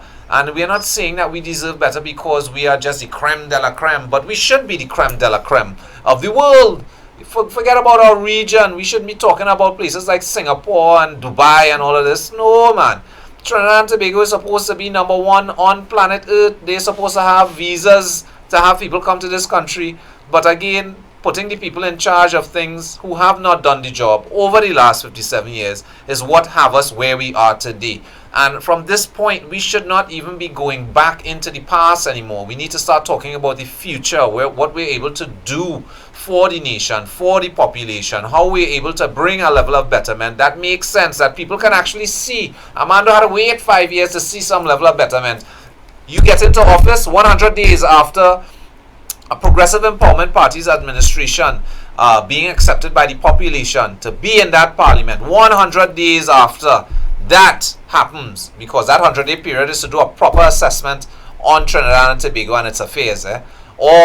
Everything from top to bottom, you name it, because we have to come to the public space after that 100 days and give a proper report to the citizenry of Trinidad and Tobago and letting them know where the country really stands, where we really are, what is our debt, what is the actual plan from this point on, moving forward, creating a true national identity, a true national agenda to develop Trinidad and Tobago and its citizens, to bring hope and opportunity back on the shores here in Trinidad and Tobago. That is the whole mission, We're not doing this just for fun and giggles and to make friends and to sing kumbaya, tiptoeing through tulips. No, we're trying to fix a country to bring betterment for the people. Full stop. Citizens of this soil, ask yourself one question. Are you going to base politics on tribal persuasion and cynicism? Ask yourself that question. Or are you ready for change? This is it now. This is change 2020. I love that. Yes. That is awesome. That is absolutely fantastic. And you heard her said it. You heard her said it. The question is posed to you. Are you ready and willing for change? Are you, Trinidad and Tobago, ready? Are you ready? That is the million-dollar question here. Because again, all the hemorrhaging happening in our economy through the treasury and so on, that's your money. It's money that can be used and applied to you, to your family, to the generations going down the road within your community for a higher level of betterment. Much higher level of betterment. We make it a goal to try to get on a plane at some point and fly to a first world country to say that we want to adopt their lives there, that we want to plant roots there and try to develop our lives there. We can do that right here, Trinidad and Tobago, and we could do it 10 times over. We can do it 10 times over. We, the people of Trinidad and Tobago, need to want that. We, the people of Trinidad and Tobago, need to be able to allow that to actually happen. We have to accept some level of change. We must. We cannot continue going down the same road. We are a very unique country on planet Earth. We are a unique people on planet Earth. We have phenomenal skill sets. I mean, and it's naturally aspired. We come out the womb with these skill sets. It's not something that we usually have to even learn or be trained for. Because you have artists, you have singers, you have, a host of different things that, again, our population is naturally aspired towards. Coming out of the womb, I can't tell you how many Trinidadians I've met abroad who have education, who don't have education, and still whatever position that they were in, they were at the top of their game. Yes. And I can't see why it is we can't have that right here in Trinidad, for all Trinidadians to be on top of their game. And that having an environment such as it would allow Trinidad and Tobago to propel itself to be a first world status nation, to be one of the top rated nations on planet Earth. We just simply need to really want it, Trinidad and Tobago. And it's really up to you. And that's the bottom line. So, and the question is, for Mr. Khan, what are you going to do about the raw sewage? What are you going to do? UNC has a slogan. At this moment, let's get Trinidad working again. Yes. What's working? Well, I want to know, Mr. Khan, what's been working for the last 5 years, my friend? You've been sitting in that portfolio for almost the last 5 years. What's happening? Why hasn't it been working again? That's the question being posed directly to you, sir. Because again, you have a responsibility to your constituents. You have a responsibility to your constituents, and you're the MP. Yes, there is a local level government. Have you talked to your councillors? Have you talked to the people on that level, in having direct information as to certain things happening within your constituency? Even if you have not taken that initiative for yourself to know for yourself, face to face via the people. I mean, what are you doing, man? We are putting a highlight on the Barataria, San Juan, Aranjuez area. You are the man that's in charge of that area presently. Again, what gives? It's us, the citizenry, simply asking the question, because at the end of the day, we have gone on the ground and we have had the citizens talk and had their voices heard, and what they're saying is that they're not seeing you, they don't know what's happening with you, they have no idea what's going on in their constituency. You have a body such as the Arangways Taxi Drivers Association is suddenly an arm of the Ministry of Works, and I want to know, are taxpayers paying these people? Because at the end of the day, the taxpayers' money is going towards the Ministry of Works, and are they doing the job? Are they getting the job done? Because if they was, I don't think the Arangways Taxi Drivers Association would be doing what they are doing. So we have a major problem in front of us being posed, and it needs to be addressed. So, what do you say? Yes, immediately and effectively. Immediately and effectively. So, this is our dilemma as Trinbagonians. So, again, in fact, let's see, are we gonna still, Director, we gonna have some more calls still coming? Yeah? Okay. Again, give us a call, touch base, 347-473-688-4012. Again, that number is 347-4737 or 688-4012. Give us a call. Let's know what's happening on your neck of the woods. What you can also do too, guys, in the event that, in fact, you, after the show, if you want to send me a WhatsApp and let me know little highlight little problems and stuff that you may be having in your area, within your community, within your constituency, and so on, whatever it might be, feel free. You can send me a WhatsApp at 688-4012. Again, that number is 688-4012. Send me a WhatsApp again wherever you are in the country, and just, you know, let me know what's happening. Let's know exactly what's going on. We'll highlight it if we're able to even possibly get a little crew down on your end to even bring greater highlight towards the issue that you might be dealing with. It will definitely be done because we're trying to compile as much information as we possibly can across the board, nationwide, in knowing exactly the position of our citizens, knowing the woes that we are all dealing with in our respected constituencies. Because again, at the end of the day, they all have to be addressed at some point. And we don't want that point to be too far forward into the future. We want it to be, you know, very as immediate as possible.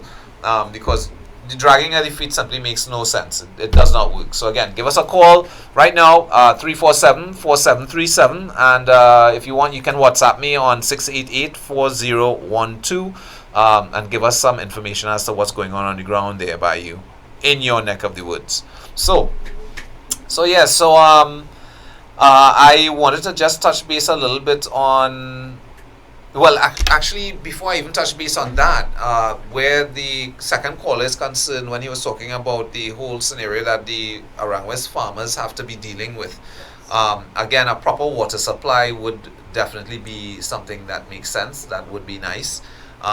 You know, what are we doing to ensure that level of efficiency for our farmers?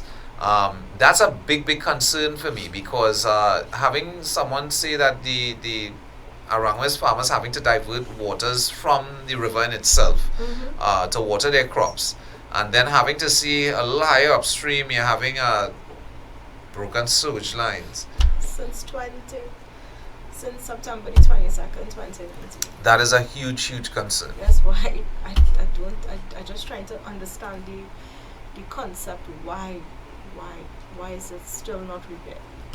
For so long. Yes. And it's not to say that they have not gotten reports on it. They have. They did, yes. Residents have complained about it. Nothing is being done. They're just being ignored. We can't like it so in Trinidad and Tobago. We cannot like it so. No, we can't. Don't And- say that. And it's what's also my intake on this as an MP. If one of your residents do not have water or lights, you should not have lights or water in your constituency as well. Well, that'll be in a perfect world. That, because we say the same thing where the health sector is concerned. Yeah. Why are our MPs able to jump on plane, fly over all over the place, and that be funded through the state? You know, like Mr. Coffee taking $3 million from the public purse to sort his health out. What is that? So why our public institutions was not Was not used? utilized. Yeah. Exactly. That's the point. Exactly. Why weren't our public institutions, such as our local hospitals and so on, used by our ministers? We have our prime minister. He jumped the country the other day, and he went, where was it, California or somewhere in North America, to have his checkup. I mean, really, you can't even have a checkup right here in Trinidad and Tobago in our health system. That says a lot. It says a lot. And I like that idea where if a member of parliament or someone in the public sector does not pay with their own money to go to the private sector, they need to be exposed to the same system that every other What makes citizen. you so different from the regular Exactly. citizens? What makes you so different? And that in itself would give them a greater sense of influence to fix the problems, for our hospitals to have enough beds, for us to have enough medication in the hospitals, for us to have well-trained and streamlined, courteous staff, doctors and nurses and so on at the hospitals. What are we really doing is just simply a matter in ensuring that can be the case, but yet we have no beds, we don't have medication. Try to get a Panadol, you bust your big toe, go into the emergency room, you have to sit down or stand up in the same emergency room for hours on end. What are we really doing? Really? What? And we still want to run down red and ready, yellow and steady? Really, Trinidad and Tobago? We have not done it enough to see and have factual information to see the track record, to realize that the direct agenda is not for the betterment of the people. We've been doing it too long, and we are nowhere. 57 years later, in the year 2020, we still don't even have 365-day a year water supply for the entire country, length and breadth. We still don't have that to this day, the year 2020. What you saying? What you telling yourself about that? Really and truly. And it's okay to sit down in a concert and listen to Krokro and them fellas and them sing a bunch of garbage that just simply chaining up the people in them head and putting us in a place of division, of segregation, of a level of racism, subliminally. Huh? Come on, man. We are much better than this, Trinidad and Tobago. We are much better than this. I just wish if we can really take our heads out of the sand. And yes, there would be a little bit of discomfort, Trinidad and Tobago. Opening your eyes and seeing the actual environment that you're living in and that your children are exposed to, your family is exposed to. Yes, it would be somewhat uncomfortable. You may actually get a little angry as well. But you have to face that. We have to face it. We have to have a level of awareness as to exactly where we are, where we would like to go, and how are we actually going to get there. We can't continue blaming who was there before from who wasn't there before, who do what from who and do what. This is where we are today. And we know where we want to go as a people. We do. We want betterment. We want things that make sense. We want better value in our pockets. We want spending power. We want the health system to work. We want education to work. We want to have security. We know where we want to be. We do. We really do. It's just for us to recognize exactly what needs to be done in order for us to get there. That's our dilemma right now, That's our dilemma right now, is that people are in fear to take that initiative, to take that step of change. Yes.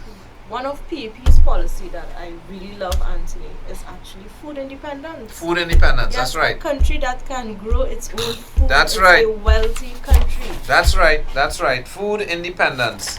And that would be policy number 8, Trinidad and Tobago, from our 21 policy, little handbook here. Food independence, yes. Set food targets based on national consumption data. Again, information, Trinidad and Tobago. Food consumption data. Let's know exactly how much tomatoes we consume, how much rice, how much potato, how much okra, how much baigan, how much whatever, across the board. Let us have that actual information. What is our consumption pattern? And from there, that's a start. We can start there, Trinidad and Tobago. Bring awareness as to, or do an audit as to exactly how much state lands we do possess, that we can initiate straight off the bat into agriculture. We do proper soil testing and so on to know what crops is best grown where, in what type of soil. Reintroduce our farmers back into the fray of things. We have to make a national call to our farmers out there. You know, we dispense lands and again have an agenda to bring our country food independent, where we are able to feed our population. Anything being able to happen on planet Earth, whether it be a global catastrophe or world war for that matter, we are able to protect our citizens. We are able to feed our citizens. That's like the key thing that we need to ensure in any type of crisis on a global level as such. Being food independent, it does a lot of things. It empowers our farmers. It brings our pricing of food much lower, where we're able to now feed our families much better. I mean, it's a win-win-win-win-win situation across the board. Why are we not making this a reality? I mean, UNC, I think was for 2015, or was it for 2020? But the PPE was, yes, 2010. When she was talking to the farmers of Caroni and of the nation for that matter, talking about they're going to redevelop the agriculture sector. Look, what was redeveloped? Where are we? How much are we exporting? How are people able to feed themselves right now? You have Zabaca being sold for all $30-something. Really? Something that growing right here, that rotting on the ground in people's yards, basically, that you are charging in a supermarket $30+ for a avocado. Really, Trinidad and Tobago. What's really hilarious, our Minister of Health said that how we have a first world healthcare. A first world healthcare? Yes. Really? Yes. Yet we have a whole hospital just Why? sit down doing nothing in Couva. We have one in Port of Spain that needs to be rebuilt. We have one in South that they say that they rebuilt, and did additions or whatever the case is. But if you go and take a walk in there, half of the bloody thing is still in motion to fall apart. I mean, really and truly. Why do citizens have to leave Port of Spain to go to Mount Hope, or leave Mount Hope to go to Port of Spain, when you have a functioning facility in each constituency? You don't have to leave from point A to point B. You go to your constituency and get the medical attention that you deserve. Yeah. Well, where that is concerned,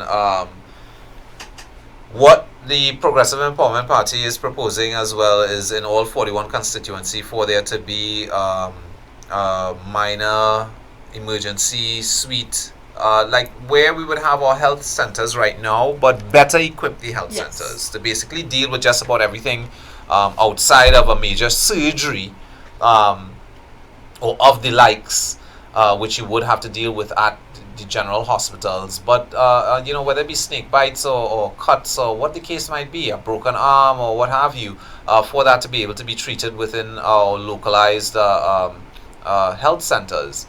Because there are several throughout the country in different constituencies. I don't think we have one in every constituency, because there are constituencies that is sharing health centers.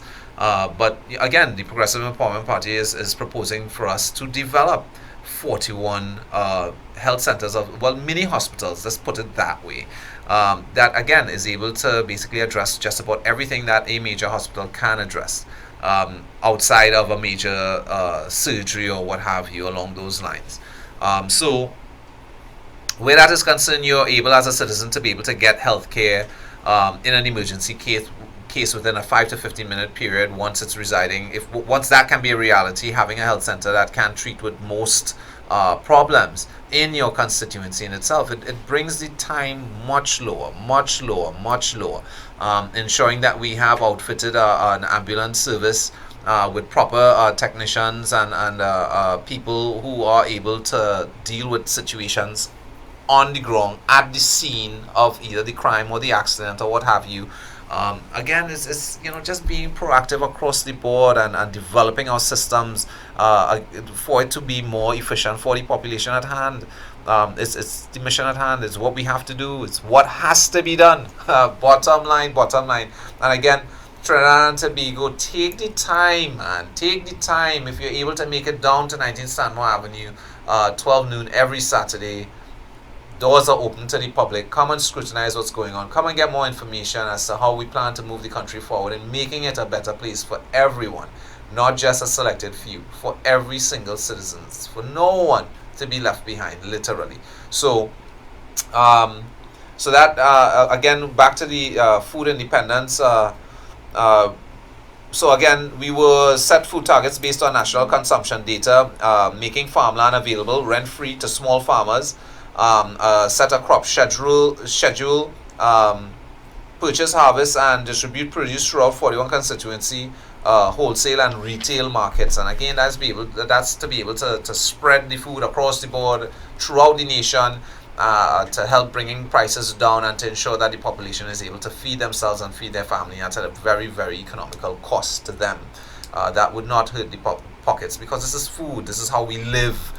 This is how we stay alive, is with food, because without it we're dead, and we know this. So why are we making it so hard for the population to be able to acquire food, for people to be able to feed their families? It's beyond me.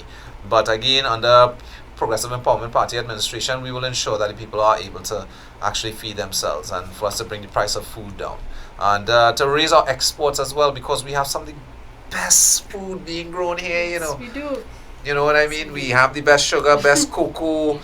There's a lot of fruits and vegetables that is A-grade stuff that we are producing right here in Trinidad and Tobago that we can export on an international level. And, again, make some difference in the economy, assist our GDP, bring that number up. Just over 20 plus million a year in our GDP is nothing compared to Singapore, for example. It's $361 million a year in their GDP. Half the size of Trinidad and Tobago, do not have a fraction of what Trinidad and Tobago has as far as what to offer the world outside of our pitch on our oil and our gas. We have our local manufacturing and whatever else that we have on the ground here within our agriculture. What are we doing? Look, right now the price of sugar is going up because it's becoming more and more less. It's becoming more and more important. Why have we not redeveloped our sugar industry in Trinidad and Tobago? Singapore has a vision, Anthony, and they are where they are today. We don't have a vision. Good point. We don't. Very, very good point. We don't even have a mission. Yeah. You're absolutely right. Because, for example, we were the PNM were talking under the Manning administration, the 2020 vision. Woo! 2020 vision. And where are we right now? It's the year 2020. 1795. You understand? Where are we? Where are we? It's the year 2020, Trinidad and Tobago, and all the promises that we were told, how developed we were going to be, how much spending power we were going to have, how much value in our dollar it would have been. Where are we? Our crime rate is gone to hell, and it's getting worse. Our education is not making any sense. It's ejecting almost 7,000 of our young people out of the system. Each year almost. What are we really doing? Our food, we're not able to feed our people. I mean, really, what are we doing? What? Seriously. Public office reform. Public office reform, yes, of course. Public office reform it's also a very big deal. In fact, we are supposed to make all public office holders accountable. Enact recall and termination legislation for instances of non-performance and misconduct in public office. Simple thing, Simple thing. There must be a system in place if you're not performing or if you are misbehaving in public office for you to be able to be ejected from that seat. Let there be a system developed where if it's a localized election for that particular seat, let it be so. But the people must have an opportunity or a way to be able to scrutinize people in public office who are doing and conducting business in their name, on their behalf. In the event that these said people are to do have misbehavior in public office, for them to be responsible and accountable for it. We can't just allow 5 years to go on and month after month, year after year, misbehavior after misbehavior coming into the public space. There's nothing being done where these things are concerned. People are still collecting a salary, being non-performing members, and the population still having to hold the messy end of the stick. And we can't like it, so we cannot. We have a lot of work ahead of us. A lot of work ahead of us to fix this fine nation called Trinidad and Tobago. But again, we can't do it without the support of the people, because you need to want it too. You must want a betterment for yourself too, because then we'll be spinning wheels in mud. And that's the reality. It is the reality. We have to wake up as a population and realize where we are, who we are, and what we need to do. Another point that I really, really love from PEP's policy is no more mega contractors. Now, Oh, yes. the private sector, Anthony, is responsible. It's made up of the national economy. Yes. And it is responsible for allocating most of the resources into the economy. Very, the very private true. sector, they are not getting the contracts, the output of services, because why? These mega contractors are holding them down. Well, and that's where a large portion of the hemorrhaging out of the economy is taking place too, is Yes. with these mega contracts, because the mega contracts in itself is very, very easy to hide money.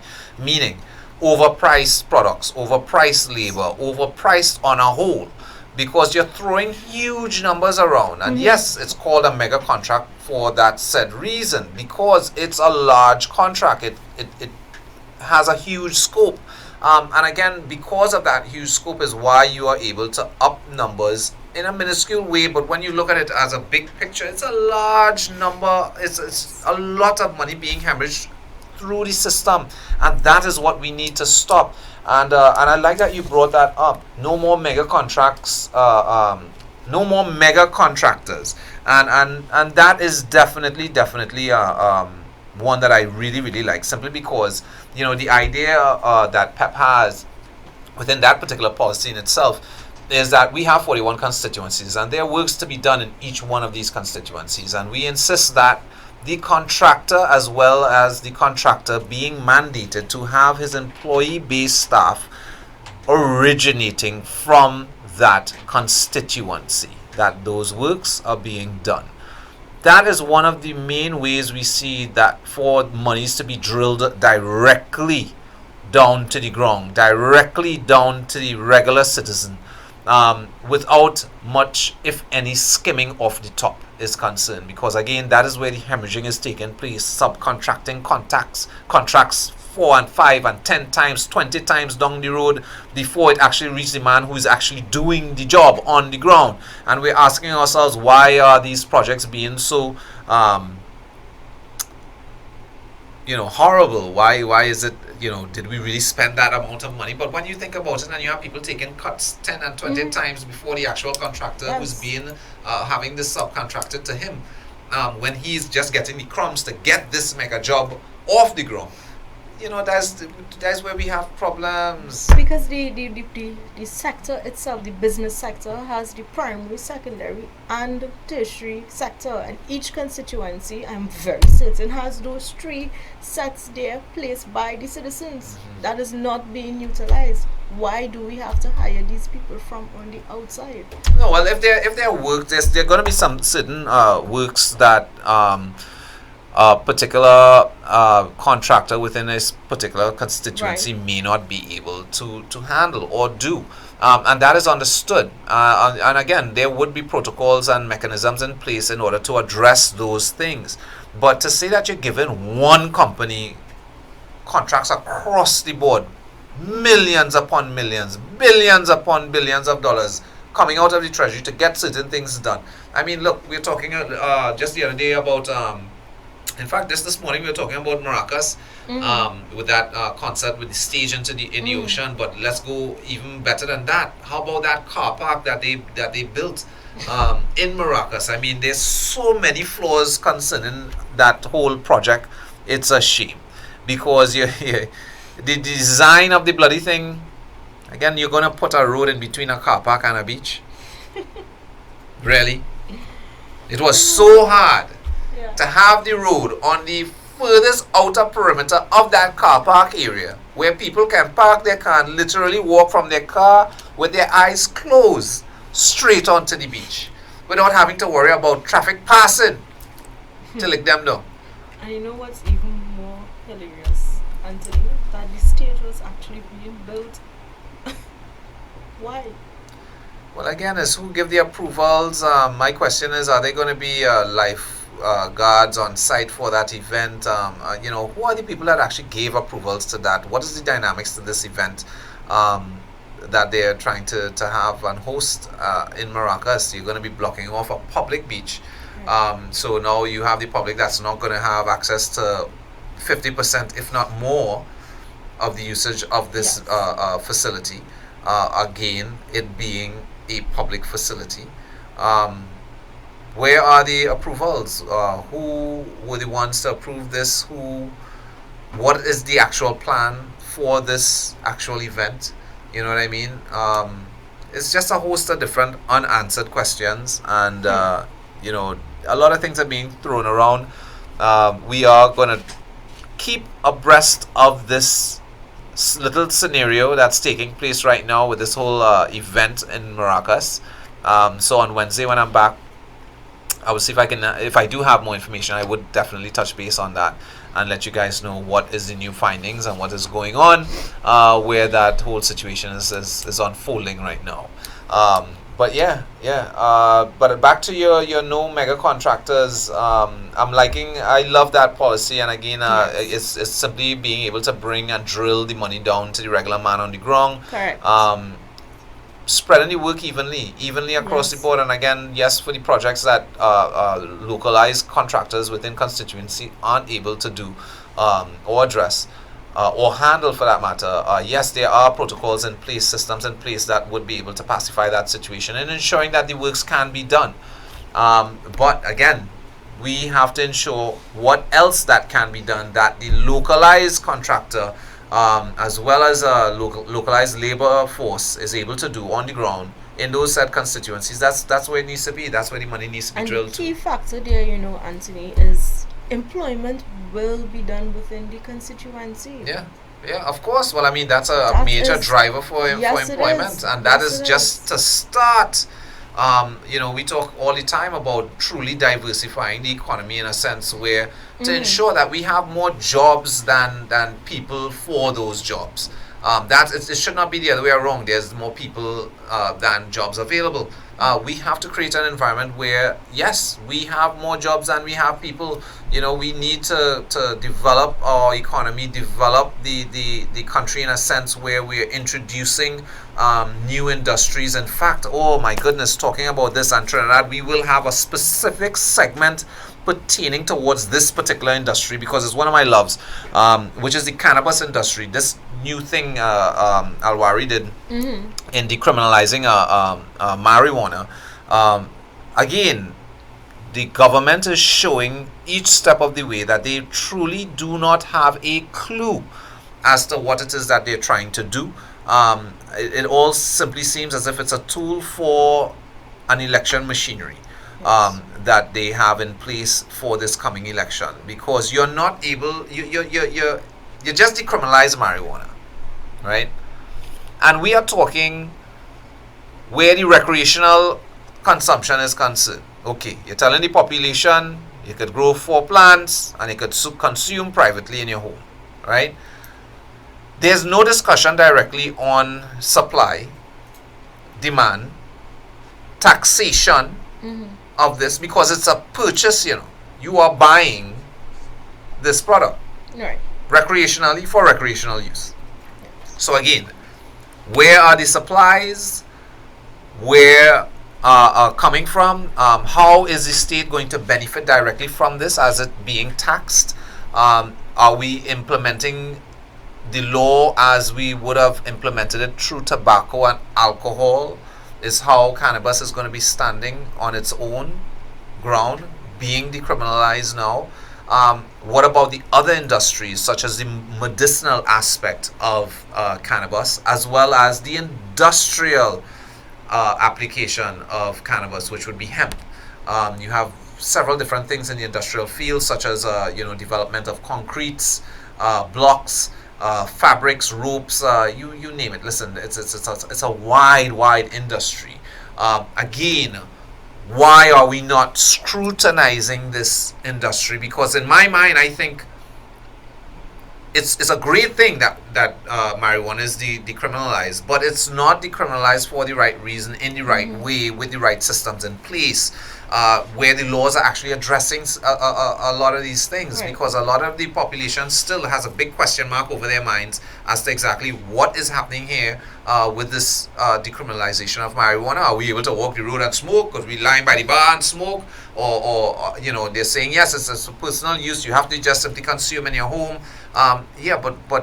And that's it right there, full stop. You're not giving more information as to, again, we're not growing anything here. Are we allocating any lands here in Trinidad and Tobago, allowing our young people learning more about agriculture, and incorporating it in such a way where if we were to dispense, let's say, an acre of land per a potential upcoming farmer or someone who's learning farming or whatever, these same young people from off the street, for that matter, I'm just throwing that out here. This is my personal take, all right, Trinidad, so I just want to throw that, let you know. But in my mind, I think, engaging the young people, the same ones who are on the block selling the 10 and 20 play and whatever, if you liken this so bloody much, how much more do you want to be incorporated into this? Learn agriculture, learn how to grow this, and you would not just be learning how to grow cannabis, you would also learn how to grow regular food crop. If you have lands dispensed to you from the state, we can have a portion, whether it be a 1/3 of the land that would be delegated towards the growth of cannabis and hemp, for that matter, because again, we want to dive into the different industries associated to cannabis. And again, it's recreational, medicinal, and industrial. And this is a $1 billion industry. Literally, we can double, if not triple fold our GDP just from marijuana. That's correct. Just from marijuana. And again, where the NGOs, where the people who you have the information, what I'm saying is it's true. Let's come together. Let's have a proper forum. Let's have a proper voice being put into the public space pertaining towards this, towards actual development, towards the industry, showing the state where the state, because if the state can't do it for themselves, let us the people show the state. Let's create a proper plan, an initiative in giving the state the information that they possibly may need at this point. Just remember, under Progressive Empowerment Party administration, we wouldn't need much of that information because we already have the information. We know what it is we need to do where decriminalization is concerned and development of that particular industry. And that swings right back into agriculture. And again, we can couple the marijuana industry with agriculture and the redevelopment of that industry in itself, and making it a twofold, because again, you're now introducing 3 major industries spin-off from just cannabis alone that is also incorporated within the agriculture industry, in helping us feed our population, in influencing our young people to get back involved in farming, to have the information where that's concerned. We need to change the mindset of where we are as a people, really and truly. I'm looking at my director. Are we close to time? Yes. Yeah, we're coming close to time. It was a fantastic day, Alberta. Thank you. It was really, really awesome having you on, Same here. and you brought up really, really good points and stuff. It's great to see you guys on the ground in Aranguez and Bartari and stuff, doing the walkabouts, highlighting the issues, and not only just highlighting the issues, but putting certain things in place as well for the regular citizen. I mean, look, the Progressive Empowerment Party is not even in office, but we are working the ground like that. I mean, like you would never believe, really and truly. The jobs of the MPs and councillors right now. That's right. That's right. Yes, we are. That's right. We are, and we're putting more information into the public space towards the citizens, tenfold more than anyone else's. Yeah. And again, that's us trying to put the population in the right state of mind, having the right information that they need to make right decisions for themselves, and that's what it is. So, Alberta, is there anything you want to close off with? What do you want to tell your constituents in your area, and all that good stuff? Let it out. Let it out. Tell them. Hope is here. And it begins with PEP. Mr. Khan, Mr. Ford Khan, please repair the leakage, the sewage, please do something. The councillor, do something with the streets, do something with the roads, the infrastructure. Please do something. Do your job. I am pleading with you, do your job. I am currently doing your job for you. Well said. Well said. Yes, Mr. Khan. You heard what the woman say, eh? Your work. Do your work. You need to do your work. Get the job done.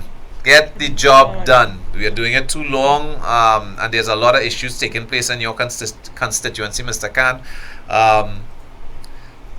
Need to get out the office a little more, brother. You need to walk the streets a little more. Yes, you need to walk the streets. Meet your people, hear them out.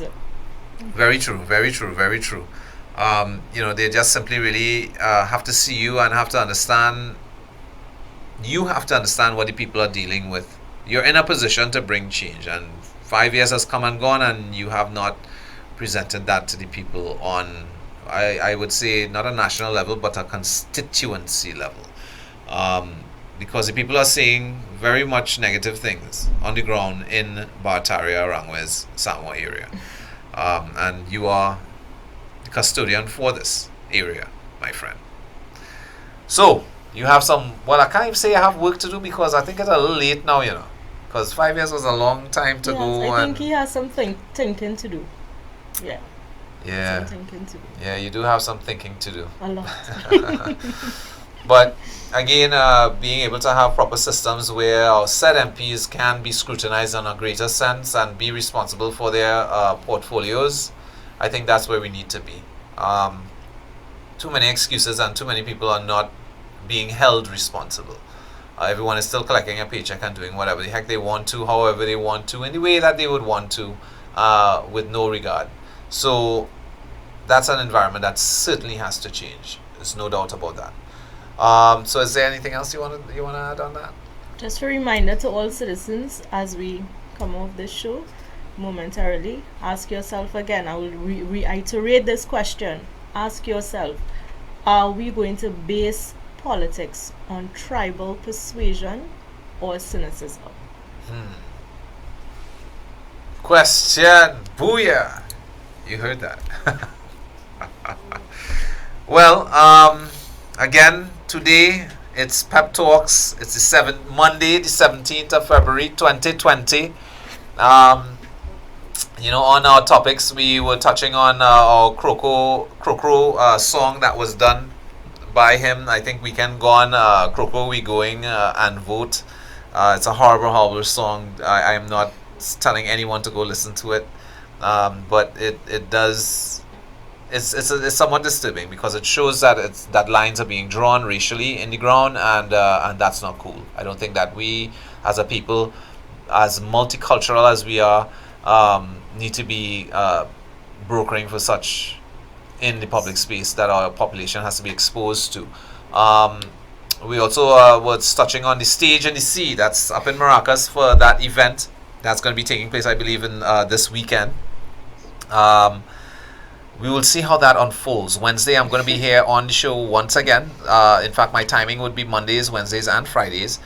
So look out for that. So we would have little follow-ups on certain topics of discussion and pointers that we had discussed during past shows like this one, that we would represent to the public with more information on later shows. So certainly look out for that. As well as to the citizenry, feel free, you can WhatsApp me at 688-4012. Give me information as to what's going on the ground in your constituency. Let me know what is happening, if there's an issue you want to have highlighted, or what have you. Let's connect. Let's actually hear what's going on the ground in your respected constituency. Please, please, please feel free. My number again is 688-4012. Make it a point. We need that information. So at least we have an idea as to exactly what it is we need to have done. We can't do what needs to be done if we don't know what needs to be done. It's that simple. And our bridge to that is you. So feel free, please give me a call and let me know what's going on. I wanted to touch on the passport woes that we're dealing with as a citizenry here in Trinidad. Just to throw it out there, Trinidad has just been announced as the longest wait any citizens have to wait for their passport. Trinidad takes number 1 in the region, that is, within the Caribbean, which is, again, failure, boy. Failure. Total failure. But we will touch more on that possibly on our Wednesday show. So look out for that. That whole inefficiency that we're dealing with, which is a constant thing, right through. It's just so sad, eh? And again, hats off and kudos to the whole PEP team doing the walkabout yesterday in Barataria, San Juan, Aranjuez area.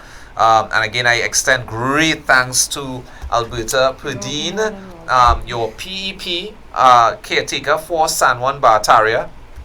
Again, Trinidad and Tobago, you're gonna see this woman on the ground in that area, definitely. And feel free, let her know what your issues and problems are. So again, we can actually try to broker for real solutions, real change to fix these problems for real, and that's the mission at hand. So I think that's where we're at. Yes, we are. Director? Yes. Yeah. So again, my name is Anthony Defoe, Deputy Political Leader of the Progressive Empowerment Party, and your host on a Monday, Wednesday, and Friday. Co-hosting on Friday, but we will see on Friday. And again, this has been Pep Talks, Monday, 17th of February, 2020. So again, Trinidad and Tobago, thank you so much for tuning in. And I look forward to seeing you guys again on Wednesday. Look out for the show tomorrow. I'm not sure exactly who we're going to have hosting tomorrow. Director? Felicia? Okay. I think we're going to have Felicia Holder that would be directing our show, Pep Talks, tomorrow. So look out for that, most definitely. And she's going to be coming with a world of information for you. So certainly do not miss that. So again, from our studios here in Port of Spain, Stanmore, thank you so much for tuning in. Thank you. Again. Thank you, Anthony. Thank you. Antel is Trinidad's most reliable and technically experienced ICT company, providers of quality structured cabling, Cat6 data fiber, and power cables.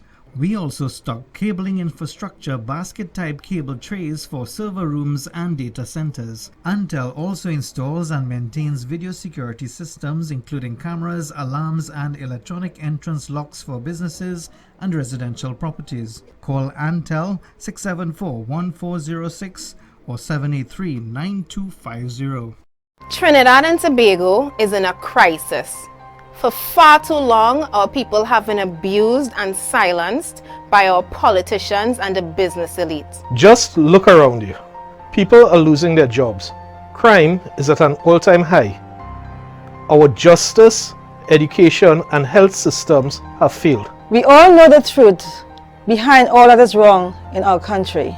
Corruption is destroying us. Billions of our dollars are being looted by a small group of business people that use our politicians to divide and distract us. So they can take what they want, leaving us with no hope for a better country. All of this is because we've never had leaders who seek the interests of the citizenry as their first priority. I am here because I'm not taking it anymore. I am here because I am not taking it anymore. I am fed up of politics as it is in Trinidad and Tobago. It is time we elect leaders with the backbone and the love of our people to go after the corrupt, evil elements in our country, hell-bent on serving their own pockets while we suffer. And it is time that we as a nation take a collective stand against wrongdoing. So we are making a plea to the nation to rally behind us. Because our freedom of speech is being threatened by those who don't want us speaking out on these issues. A man that I greatly respect is one of those leaders fighting for a better country. His name is Philip Edward Alexander,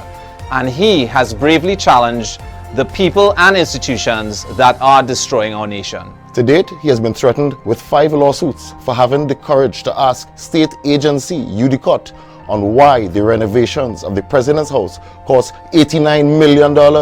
When experts in the field have estimated that that job should have never crossed 20 million. Where did the rest of our money go? We refuse to stand by and allow any agency to use our courts to try and silence and punish Philip or any other citizen of our country for trying to seek the truth. If you're fed up of corruption and want to be a part of real change, support Philip and the Progressive Empowerment Party in this fight. This fight is not for him or us to bear alone. It is a fight for you, our loved ones and our friends. It is a fight for the future of our country. You can help by making a contribution to Philip's legal fees and help him and PEP expose the truth and shine light over the darkness of corruption. Go to our website at peptt.com, click on donate and see all the ways you can pitch in. There is hope.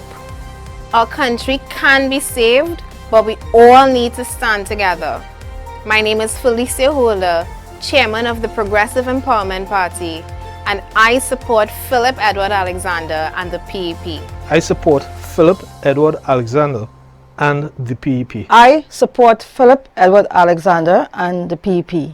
I support. I support. I support. I support. I support. I support. I support. I support. I support. I support. I support. I support Philip Edward Alexander and the PEP.